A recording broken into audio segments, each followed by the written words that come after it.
안녕하세요. 친구들한텐 창피해서 말도 못하고 혼자 소갈이 하다가 여기다 글을 써봅니다. 단 한 분이라도 제 심정을 이해해 주시면 정말 감사할 것 같네요. 저는 현재 이혼 진행 중입니다. 남편이 8살 연하 회사 후배와 바람이 났기 때문이죠. 그나마 다행인 것은 아직 아이가 없다는 사실이네요. 남편은 연봉 7천 정도 반도체 회사에 근무하고 있어요. 업무 특성상 일주일에 2번 야근하고 주말에도 가끔 나가 일을 했었기에 주 5일 8시에서 5시까지 일하는 저와 라이프 스타일이 좀 달랐습니다. 게다가 남편은 워낙 바빴고 나름 회사에서 유망한 존재였기 때문에 일이 생기면 콜도 자주 들어왔어요. 그래서 주말에 저와 영화 보다 말고도 전화 한 통에 황급히 뛰쳐나가곤 했습니다. 그렇기에 남편의 외박과 불규칙한 출근, 외출에 무감각해져 있는 상태였어요. 연애 때도 그랬냐고요? 연애 때는 안 그랬어요. 주말은 지금보다 훨씬 안 바빴고 주말 출근도 굉장히 적은 편이었는데 결혼하고 2년 정도 되었을 때부터 본격적으로 바빠지더군요. 남편 말로는 곧 승진 앞두고 있고 부서도 바뀌어서 그렇게 된 거라며 더 잘 되기 위해 지금 좀 참아야 한다고 했어요. 그렇게 밤낮 없이 주말 없이 일한 남편은 집에 오면 파김치가 되어 침대에서 뻗기 일쑤였습니다. 그럼에도 핸드폰은 꼭 머리맡에 두고 잤어요. 언제 회사로부터 전화 올지 모르니까요. 그날도 남편이 새벽 3시에 들어와 녹초가 된 몸으로 침대에 눕더군요. 씻을 힘도 없다길래 제가 손수 수건에 물 묻혀서 얼굴 닦아주고 이부자리 정리해 주었어요. 저는 새벽 5시에 일어나서 운동하고 출근하는지라 어차피 곧 일어나야 하는 시간이더라고요. 그래서 그날따라 잠도 안 오고 뭔가 생숭생숭해서 그냥 눈만 뜨고 누워서 알람 울리기를 기다렸습니다. 그런데 4시쯤 됐을까? 남편 폰에 띠링 하고 카톡 오는 소리가 들리더군요. 남편은 코 골며 자고 있었고요. 새벽 4시에 카톡 올 게 뭐가 있을까? 광고도 아니고 누가 보낸 거라면 4시에 보낼 일이 뭐가 있나 혹시 급한 일은 아닐까 싶어서 남편 핸드폰에 손을 뻗었어요. 급한 일이면 남편 대신 깨워야 하니까요. 그때만 해도 일말의 의심이 없던 순수한 의도였고 그렇게 핸드폰을 열어 카톡에 들어갔습니다. 이 과장님이라고 저장되어 있는 채팅방에 알람이 뜬 거였더군요. 그런데 대화 내용이 조금 이상했어요. 참고로 저희 남편이 최대리입니다. 최대리, 오늘도 업무하느라 고생했어. 과장님 기쁘게 해드리려면 3시간도 충성 가능합니다. 역시 최대리밖에 없어. 내일은 시청각실 몇 시입니까? 글쎄, 상황 좀 보고 저번에 들킬 뻔해서 불안. 그럼 통근버스에서 뵙겠습니다. 이렇게 마지막 대화가 이루어져 있었고 방금 온 카톡은 이러했습니다. 최대리, 언제까지 이렇게 시크릿 업무 해야 하는 걸까? 나 조금 힘들어. 하며 우는 이모티콘이 있었어요. 이게 뭔 내용인지 일반적인 업무 내용은 아닌 것 같더라고요. 제가 카톡을 확인한 걸 상대방이 본 건지 바로 전화가 오더라고요. 제가 받았습니다. 통화 버튼을 누르자마자 상대방이 말하더군요. 어? 아직 안 잤어? 하는 그 목소리는 내가 아닌 이 과장님이 아닌 여자 목소리였습니다. 순간 피가 차갑게 식는 듯 했고 정신이 아득해졌습니다. 제가 아무 말 못하고 있자 상대방이 여보세요? 여보세요? 몇 번 하더니 갑자기 전화를 끊어버리더군요. 남편은 코 골며 자고 있었고요.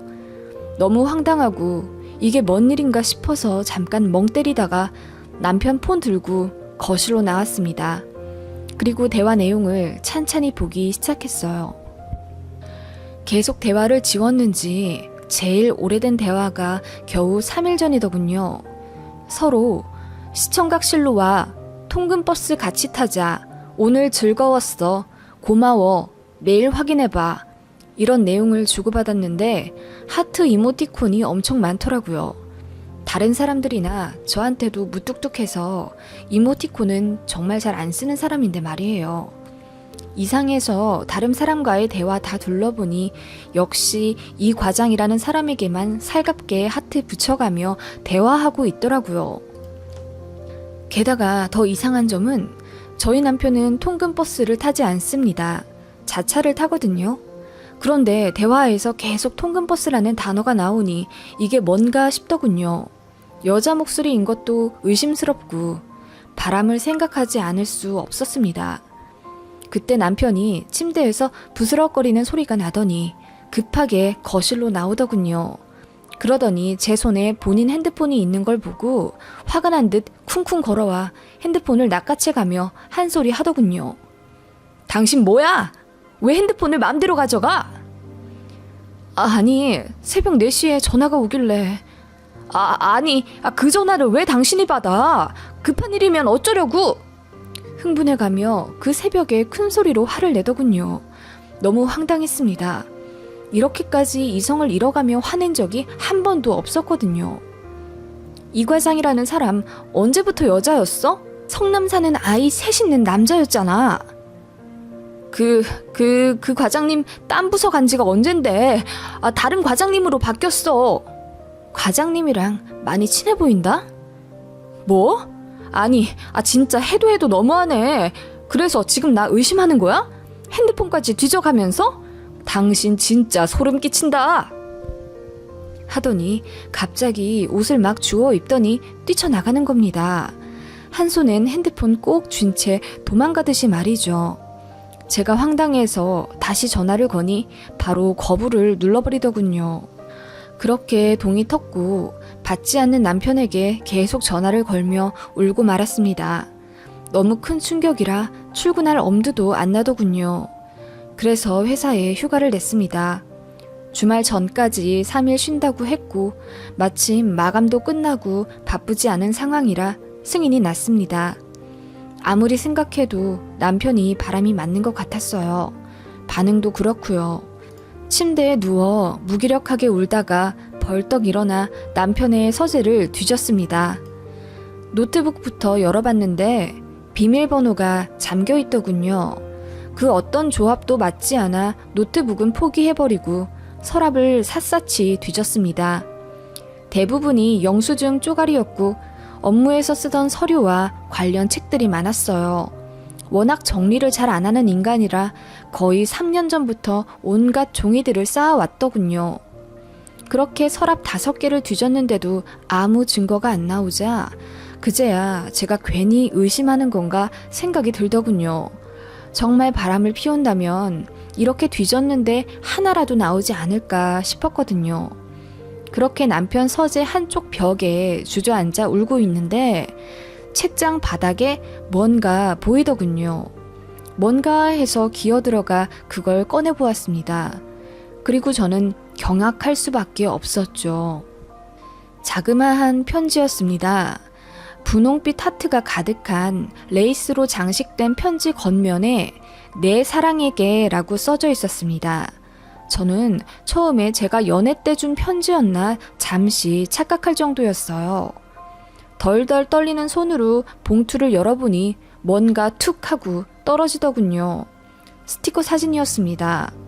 남편이 어떤 여자에게 다정하게 어깨를 감싸 안으며 행복하게 카메라를 바라보더군요. 얼굴을 맞대고요. 그걸 보니 심장이 입 밖으로 튀어나올 정도로 뛰더군요. 온 세상에 정막이 가득하고 오직 들리는 건 제 터질 듯한 심장 소리였습니다. 편지를 열었습니다. 그때만 해도 이게 꿈이길 바랬던 것 같아요. 편지는 10줄 정도 짧게 되어 있었어요. 내용은 대충 이러했습니다. 1주년 축하하고 그동안 본인과 만나서 힘든 일도 많았지만 서로 열심히 믿고 버텨줘서 1년이나 서로 사랑하게 된 거라고.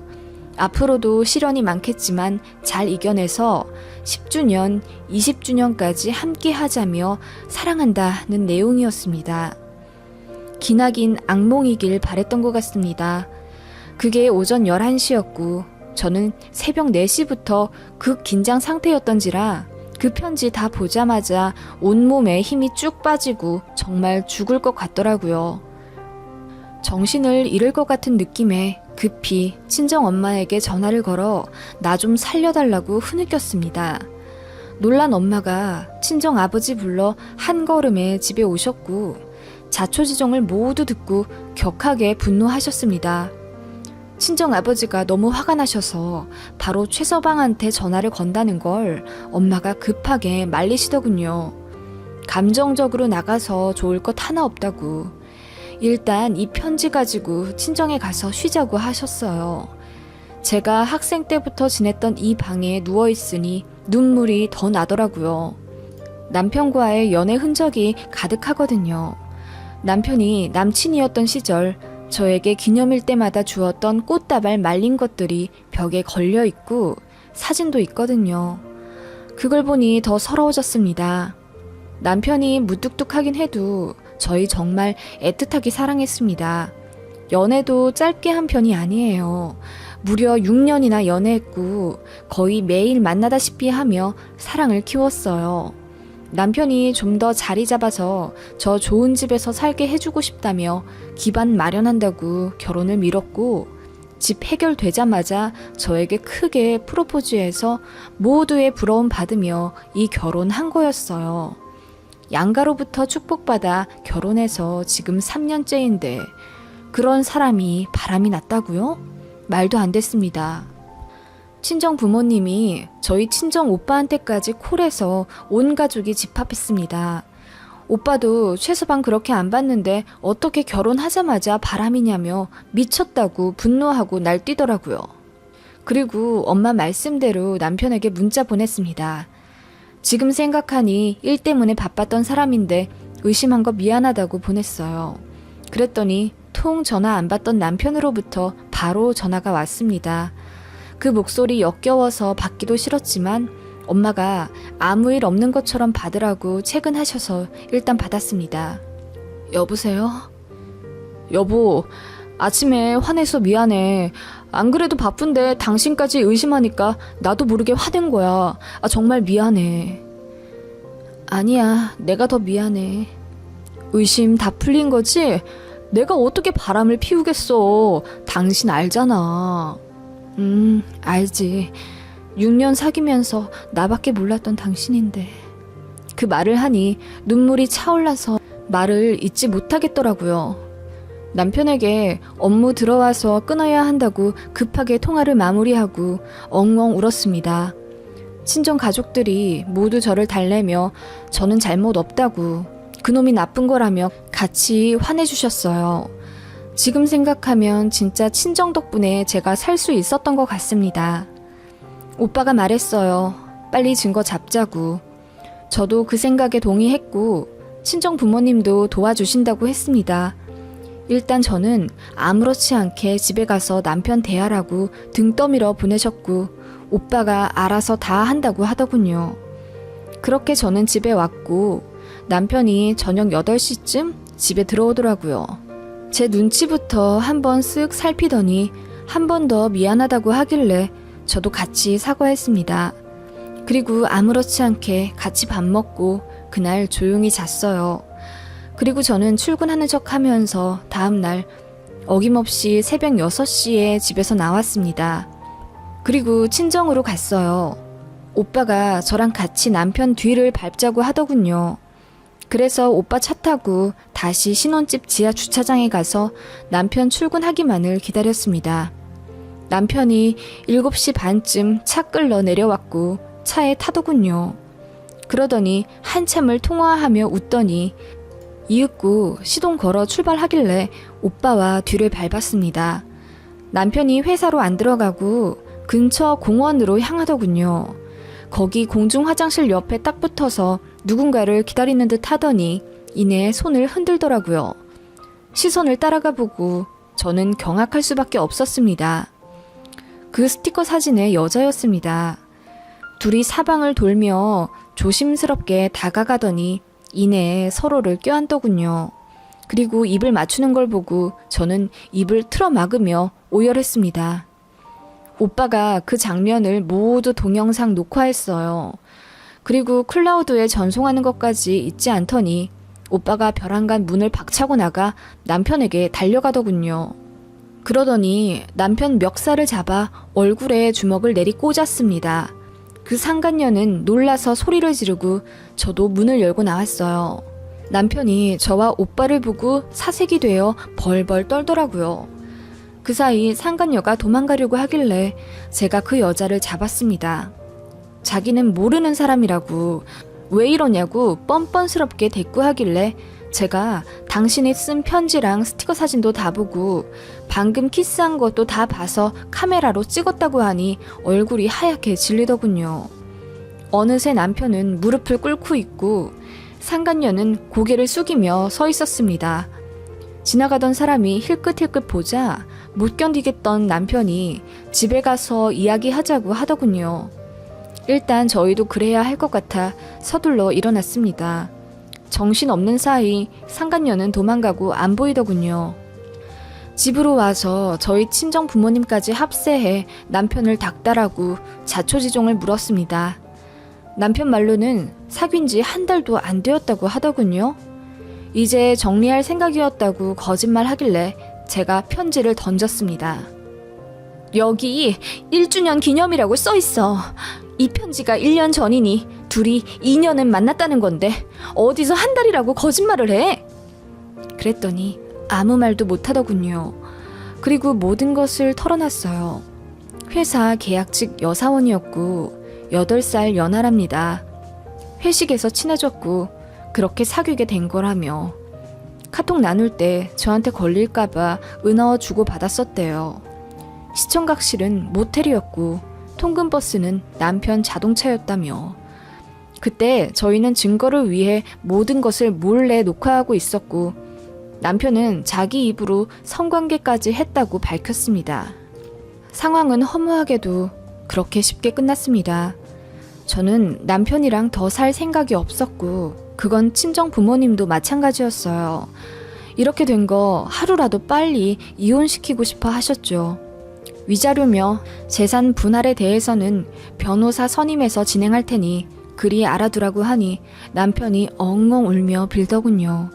한 번만 봐달라고, 자기가 미쳤었다고, 저 없이 못 산다고 눈물 콧물 빼며 울길래 친정 아버지가 소리 지르며 꺼지라고 욕하셨어요. 그리고 남편 보고 짐 싸서 나가라고 했습니다. 그 말에 남편이 이제 희망이 없다고 생각했는지 터덜터덜 캐리어에 짐 넣어 나가더라고요. 그리고 그날 저녁 시어머니께 전화가 왔습니다. 얘기 다 들었다면서 미안하다고 하시더군요. 저는 더 싸울 생각도 없고 단 이틀 만에 너무 충격적인 일을 겪어서 만신창이었어요. 그래서 더 할 얘기 없다고 하고 끊었습니다. 그랬더니 시어머니가 얘기 좀만 더 들어보라고 하며 전화를 이어가시는 거예요. 아가, 정말 미안한데 한 번만 봐주면 안 되겠니? 내가 이놈 정말 머리털 다 뽑아버리는 한이 있어도 정신 제대로 차리게 하고 보낼게. 응? 어머님, 이 난리를 쳤는데 저희가 어떻게 다시 살아요? 그리고 그 사람 이제 제 남편 아닙니다. 아니 얘야, 딱 한 번이잖냐. 남자가 한 번 실수할 수도 있지. 그 말에 저도 눈이 돌아서 어머님께 따졌어요. 남자가 한 번 실수한다는 게 그게 말이 되는 소리냐고 소리를 지르고 전화를 끊었습니다. 그런데 시어머니가 저희 친정 어머니한테도 전화를 거신 모양이에요. 엄마가 씩씩거리시며 네 시어매한테 전화가 왔었다면서 분통 터진다고 막 하시길래 제가 친정으로 가서 자초지종을 들었습니다. 아니 글쎄, 네 시어머니가 뭘 하는지 아니? 뭘 했는데? 미안하다고? 아니, 나더러 같이 아들 가진 입장인데 너무 한다더라. 뭐라고? 귀를 의심했죠. 바람 피운 아들 가진 사람이 사부인한테 할 소린지. 남자라면 다들 바람 한두 번쯤은 피우는데 우리 아들이라고 바람 한 번 안 피우고 결혼 생활 할 거냐는 거야. 나 참... 그러면서 내 아들이 바람 폈을 때 사돈댁이 우리처럼 나오면 어떨 것 같냐는 거지. 적반하장도 유분수야 정말. 누가 보면 우리 딸이 바람 피우고 잘못한 줄 알겠어? 얼마나 당당한지. 아니, 사돈댁 어려운 줄 모르고 정말 너무하시다. 그러니까 말이야. 그게 어디 사부인한테 할 소리야 정말. 너무 어이가 없더라고요. 그렇게 친정 부모님과 오빠는 쌍욕을 하며 남편과 시어머니를 욕했고 바로 변호사 선임해서 이혼 진행했습니다. 정말 갑자기였고 불과 며칠 만에 행복이 와장창 깨져버려 정신이 하나도 없더라고요. 다행히 모든 증거가 충분했고 남편의 외도이기 때문에 유책이 많이 잡혀서 합의금은 최고치로 받게 되었고 재산 분할도 제가 더 가져가게 되었습니다. 남편도 마지막까지 미안하다며 그냥 저희가 하자는 대로 해주었고요. 오빠 도움받아 상간녀에게 소송도 걸 생각입니다. 그 와중에 감성팔이하며 우리 정말 좋았는데 어쩌고 저쩌고 하길래 제가 욕을 했네요. 그 와중에 시어머니는 저희 친정엄마한테 또 전화를 해선 같이 아들 가진 사람인데 야박하게 나온다 어쩌고 저쩌고 하며 이혼 안 하게 설득 좀 해달라 했다네요. 저희 친정어머니가 듣다 못해 교양머리 없게 뭐 하는 짓이냐고 소리를 지르며 욕도 하셨답니다. 그 이후로는 전화 안 하신다네요. 아무튼 이혼 진행 중이고요. 3주 정도만 더 있으면 정말 서류상 이혼 성립돼요. 관공서에 제출만 하면 진짜 끝이네요. 너무 갑자기 일어난 일이라 사실 아직도 꿈 같고 차라리 악몽이었으면 좋겠다는 생각이 들 정도로 너무나 허무하고 상심이 큽니다. 가슴이 뻥 뚫린 것 같아요. 친구들한테는 말도 못하고 있어요. 몇 달 전만 해도 부부 동반으로 제 친구들이랑 같이 저녁도 먹곤 했는데 제가 하루아침에 이혼녀가 되었다는 사실을 알면 다들 얼마나 놀랄까요? 아무튼 그렇게 됐습니다. 남편도 남편이지만 적반하장으로 나오는 시어머니 꼴을 보니 콩콩 팥팥이라는 말을 뼈저리게 느끼게 되네요. 긴 글 읽어주셔서 감사합니다.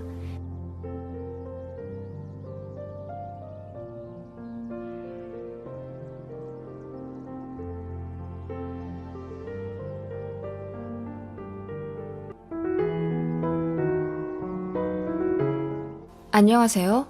얼마 전 파혼하고 마음 추스리고 있는 30대 초반 여자입니다. 왜 파혼했냐고요? 다름 아닌 저희 예비 시아버지 때문이었습니다. 기가 막히고 코가 막히는 제 파혼 이야기 한번 들어보시고 여러분 같으면 이 상황을 이해할 수 있겠는지 댓글로 남겨주세요. 얘기가 너무 길어져서 좀 생략하고 줄여서 쓰느라 두서가 없어도 이해해주세요. 남친과 저는 친구의 주선으로 소개팅에서 만났어요. 남친은 저보다 2살 어렸지만 공무원이고 성격도 원만한 편이라 여러모로 듬직하고 믿음직스러웠습니다. 저는 재택근무하고 있고요. 남친보다 월 벌이는 거의 2배 이상 많지만 1년에 한두 달 정도는 상황에 따라 수익이 없을 때도 있고 약간 불안정한 편이죠.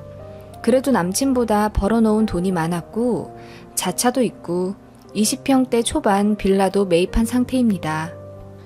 남친이나 저나 서로에게 많이 끌렸고 나름 조건이 잘 맞아 사귄 지 반년도 채 되지 않아 결혼 이야기가 나왔어요. 서로 양가에 이야기했는데 남친네 집에서는 저를 아주 반기며 환영한다고 하더군요.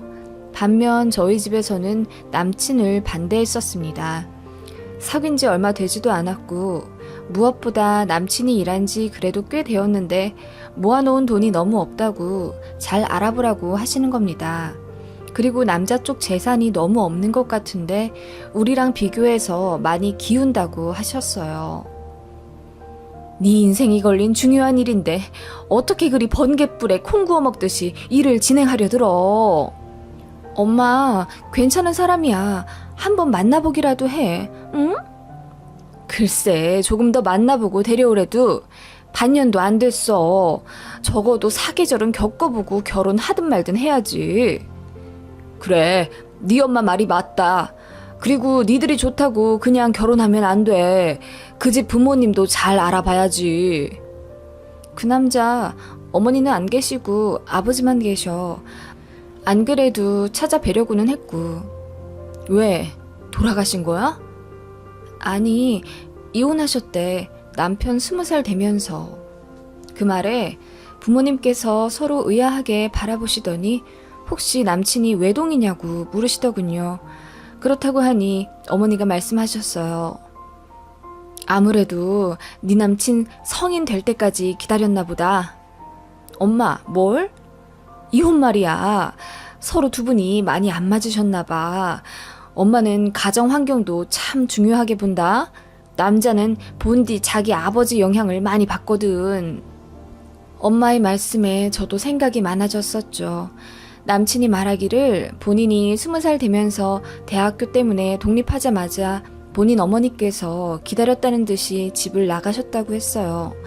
그리고 새학기라 정신없이 적응하고 있을 때 이혼을 바로 진행하셨다고 합니다.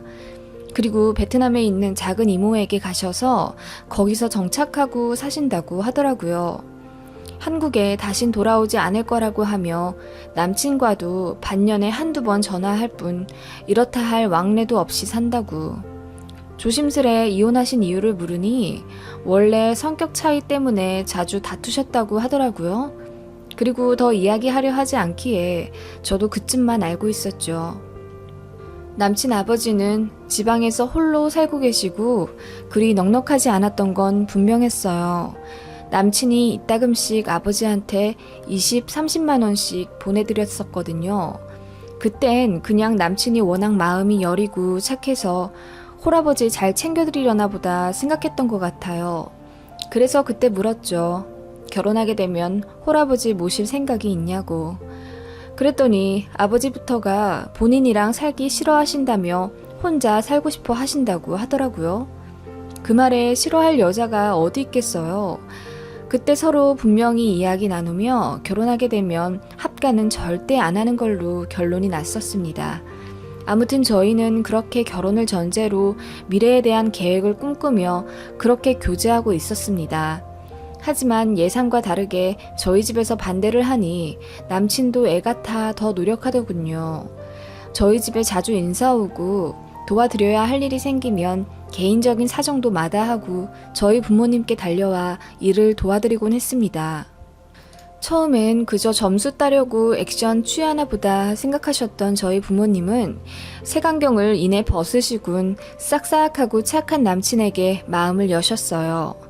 저희 엄마가 제일 남친을 마음에 안 들어 하셨는데 몇 달 동안 남친과 자주 만나니 사람이 참 선하고 성실하다며 생각을 바꾸셨습니다. 남친의 노력으로 결국 결혼 허락까지 받게 되었고 저희는 그렇게 행복한 새 출발을 꿈꾸게 되었어요.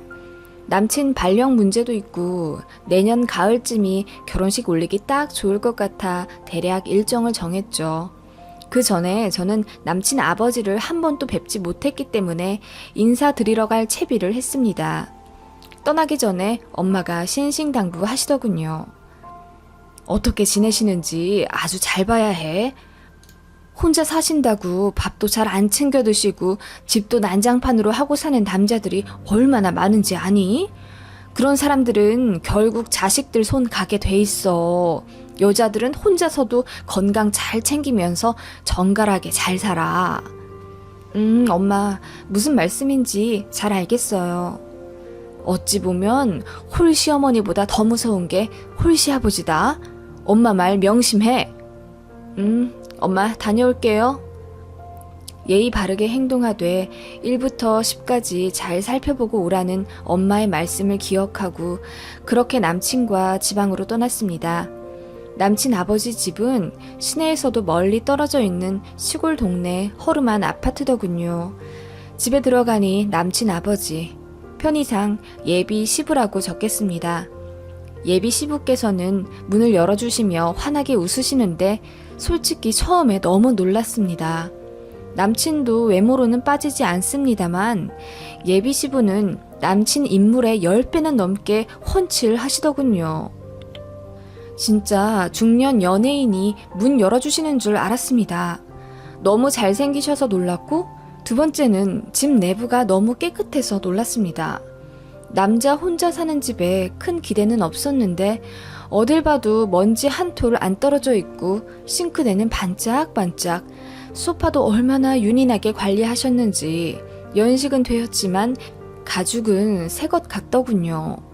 커튼도 갓 세탁한 듯 섬유유연제 향이 폴폴 풍기고 유리창에 지문 하나 안 묻어 있더군요.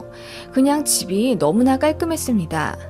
제가 집이 너무 깨끗하다고 칭찬드리자 예비 시부가 멋쩍게 웃으며 말씀하시더라고요. 여자친구 성격이 좀 깔끔해서 하시더라고요. 그 말에 남친이 화들짝 놀라더니 여자친구가 있냐며 저번에 헤어지지 않았냐고 묻더군요. 그랬더니 예비 시부가 그게 몇 달 전 일인데 아직도 혼자 살겠냐며 당연히 다른 여자 또 사귀었지 하며 웃으시더군요. 놀라지 않았다면 거짓말이었죠.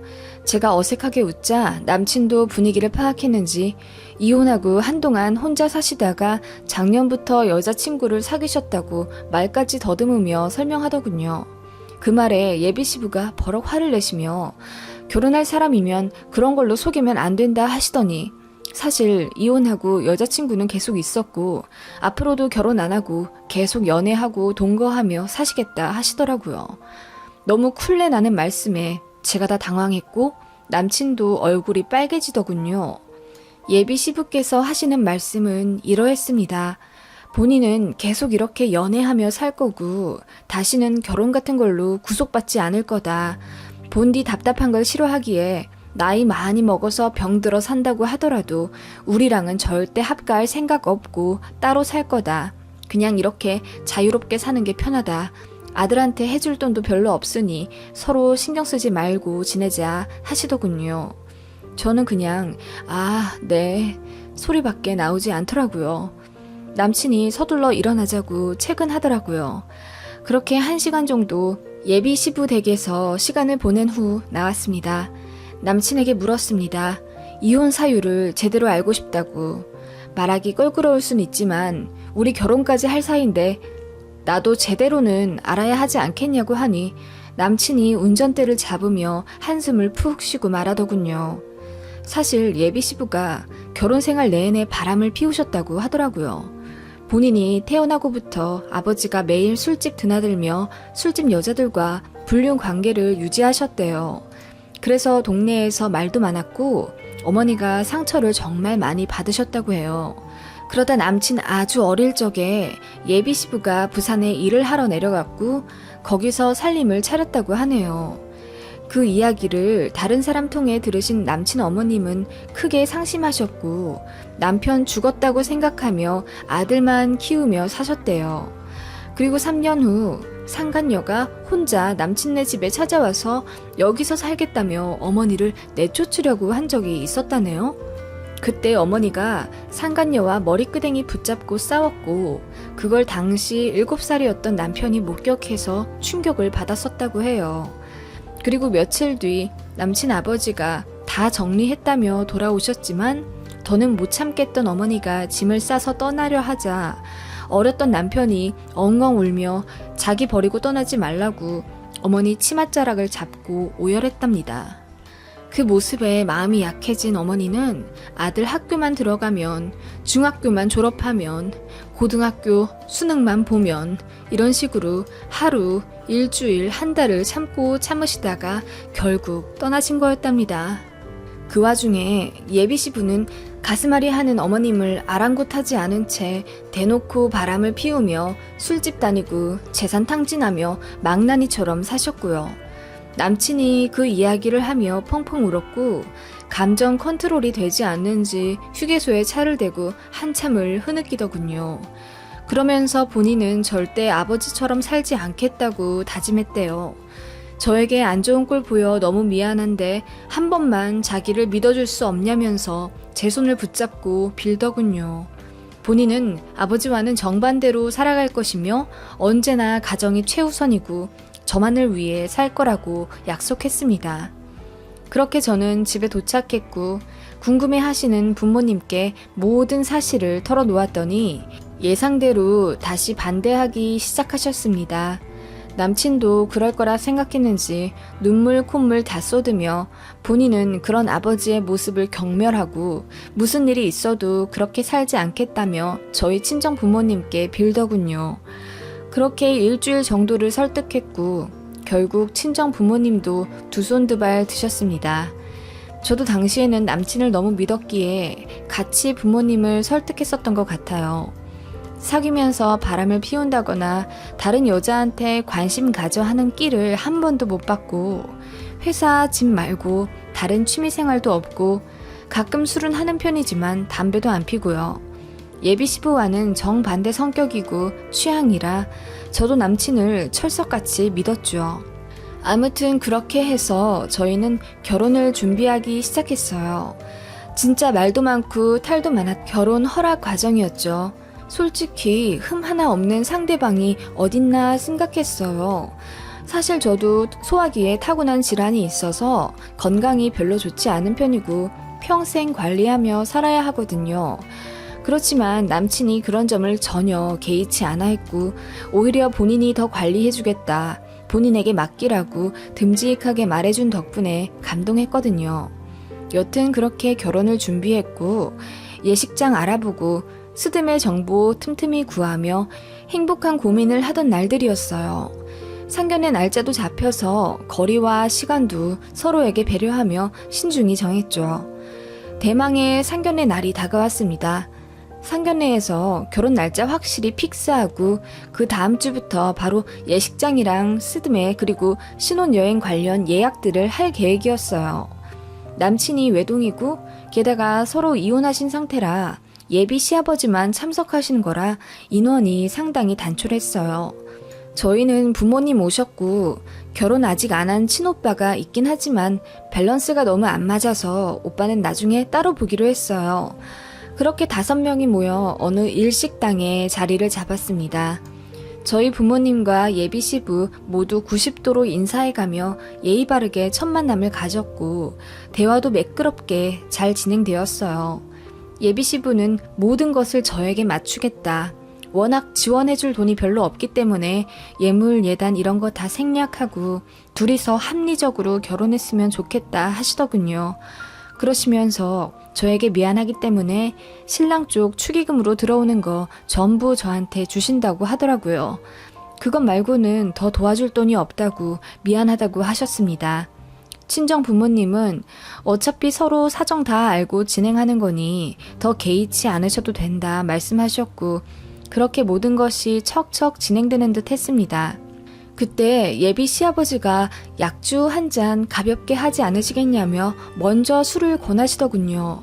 저희 부모님은 술을 즐기지는 않으시지만 상황이 어색하기도 하고 가볍게 한두 잔 정도 하는 건 분위기에도 좋을 것 같아 그러자고 하셨습니다. 남편이 메뉴판 보고 3만 원 정도 하는 적당한 도수의 과일주를 시켰고 가볍게 짠하며 웃으며 마셨습니다. 그런데 예비 시아버지가 술을 들이키시더니 바로 한 잔 더 자작하시며 드시더라고요. 좀 놀랐죠. 그렇게 연거푸 몇 잔을 혼자 들이키시더니 얼굴이 발그레해지시더라고요. 저희 어머니가 불쾌한 티를 좀 내셨고 남친이 안절부절 못하며 본인 아버지를 말렸습니다. 아버지, 그만 드시는 게 좋을 것 같아요. 아니, 나만 먹네. 이 좋은 술 아깝게 다 남기잖아. 하시며 막 웃으시더라고요. 기분 좋은 날이고 너무 좋으신 사돈을 만나서 행복해서 그렇다며 한 잔을 더 시키더군요. 저희가 말렸는데도 굳이 카운터까지 가서 술을 한 병 가져오시더군요. 그렇게 예비 시부는 물고 튼 듯 술을 혼자 막 마시기 시작하셨고 남친은 급기야 화를 냈습니다. 아버지, 그만 드세요. 이제 일어날 거예요. 무슨 소리야? 2차 가야지.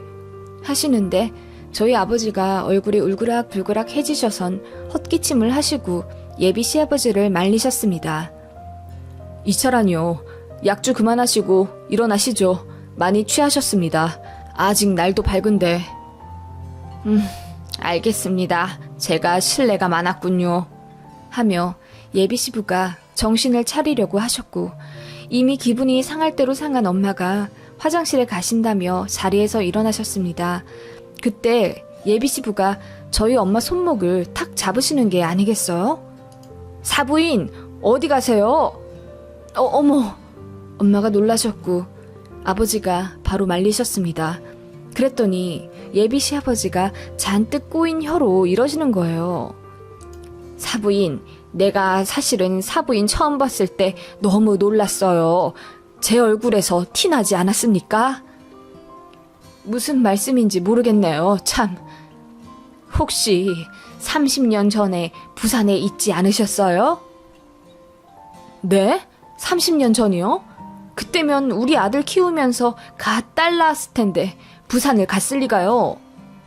아니, 부산에 머문 적도 없으시단 말씀입니까? 네, 그럼요. 서울 토박이에요.